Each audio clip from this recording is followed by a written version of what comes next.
What's going on, guys? I'm back. Phillip Brooks has returned. I posted a video yesterday, and now it's time for a real episode in this series as Brooks gets back to playing some football here in his senior season at Florida. Of course, this year we're chasing a national championship. We're in the SEC Powerhouse Conference.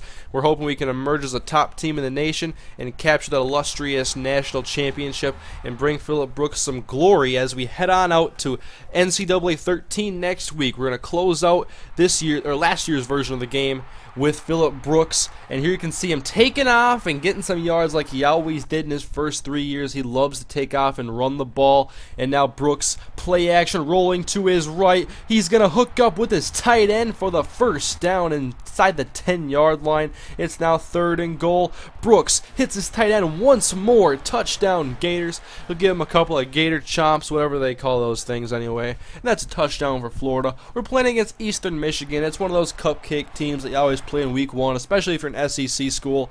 But anyways, it is 10-0 now, and Brooks is going to hit his man once more, and that's going to get him to the 11-yard line now, above the 12-yard line. And Brooks is having his way with this Eastern Michigan defense. He's just getting back to the basics, and I had to get back to used to playing Road to Glory quarterback as well. And so Eastern Michigan, good warm-up game here, I have to call it. I mean, you know you're probably going to come in here and destroy your opponent, but you still want to play pretty well. And I got Brooks in the pocket now, and I just want to take off and scramble. I run so some blocks get set up, and then I get the first down, 20 yards, and Brooks got shaken up a little bit. He would enter the game later in the 3rd quarter with a 24-0 lead. We're handing the ball off now. We got a pretty good running back here at Florida. His name is Matt Petty. I'll learn the rest of this team's name here. I'll write them down so I can remember them, just so I can just say their names instead of saying wide receiver or tight end. But, man, Florida, we're all about the speed here, the speed state. I used to watch the Gators when they had Percy Harvin. I loved watching Florida. And here's an example of that speed. Although it is an Eastern Michigan University defense, it's what I like to see. I want to see more of it this year. And then Brooks showing off the strength to get it over the safety and to his receiver in stride for the touchdown. It was an easy victory, 45-0. Florida picking up where they left off in Season 3 after the assault they put on UConn. And of course in Road to Glory you're not going to attempt very many passes. Usually 12 or 15 is kind of the average, I would have to say. And now we're playing against UCF, so we're going to play an in-state team here in Florida, a pretty good one at that. It's definitely more of a challenge than our Week 2 game. We had a bye week in Week 1. Hand the ball off to Petty again. Starting the game off here, running the ball a lot. Now it's 3rd and 2, and the coach wants to run some wildcat rather than put the ball in the hands of his All-American quarterback, and he pays a price by not getting the first down. So now Brooks is in the game later at quarterback. He gets sacked, and UCF now has a 7-point lead, and the Gators have an early deficit, but should be no problem for the Gators. And Brooks pumps, and now he's going to throw it in traffic. That was kind of dangerous there. The pump fake actually worked, though, to evade the pressure. And now hand the ball off to Petty. He'll go up the middle, get the first down. And so we got a pretty good running attack here. You want to have a balanced offense. And now 1st down and 10, Brooks, he'll pump and then a perfect pass to his receiver, threading the needle, showing off his great accuracy. And now it is 3rd down and 2. We're trying to get in there and score. Brooks wants to take off. He did have a man open, but I kind of had my heart set on running the ball there in that situation. But the coach says, go for it. I would have taken the field goal personally. It's kind of the way I do it. I always take the field goal in the first half. It's my philosophy.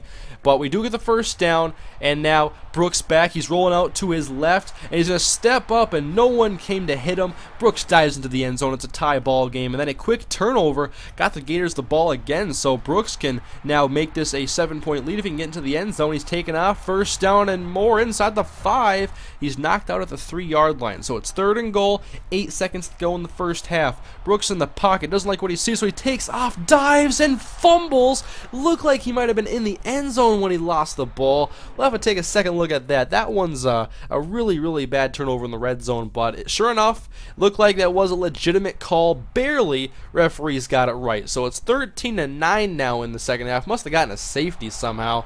And I try to hit that route. I call it a corner striker. I didn't know what to call it really. And I kind of get my timing mixed up because it works for me on Madden a lot, but not in this game so much. And so anyways, we're working our way down the field, not giving up the ball, no turnovers, just got to play fundamental football, hand the ball off to Petty up the middle. And he's doing some work. He gets another first down carry, and now it's first down and 10. Brooks back to pass, pumps left side, and then he's scanning the field, and he finds his man gaining some separation, and that's going to be a first down for the Gators as they work their way into UCF territory, now inside the 5-yard line later. Brooks over the middle, hit as he throws, but it's a touchdown pass nonetheless, and the Gators take the lead, and Brooks was hit, but he can get up and still do the Gator chomp thing, and it's 16-13 now, a field goal lead here in the fourth quarter. Brooks escaping the pressure, breaks a tackle, and then he's going to get sacked, and I tried to find an open man after that first hit, but I wasn't quite able to. I wanted to throw it away, actually. Then hand it off to Petty later, and man, this kid is good. He goes outside, cuts it up the middle, and that's a touchdown for Matt Petty. That will increase our lead now to a 2-score game. It's 23-13, trying to ice this game. Petty going outside. He's going to get another big carry inside of the 5-yard line now. Gators knocking on the door, trying to score one touchdown to hopefully put the nail in the coffin. Brooks hits his fullback out of the backfield as he was hit again. UCF was bringing the pressure, and we have 5 All-Americans on this offensive line. It was kind of disheartening because we know when we play against Alabama, or I don't even know if we play them, LSU and other tough teams, they're probably going to bring the pressure as well and bring it much harder. So Matt Petty is a player of the game. Him and Brooks are a very solid quarterback, running back tandem on offense.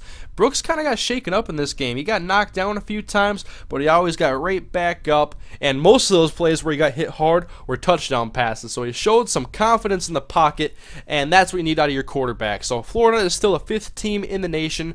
And surprisingly, already at this point, Florida is the only team without a loss in their division, and one of only 3 teams without a loss in the entire SEC. And so next up, guys, though, it gets harder. We're going to step it up a notch. The Tennessee Volunteers are 1-1, but they're one of the better teams in the SEC. So we'll see you guys next time. Thank you for watching. Leave a like on the video. Have a great day.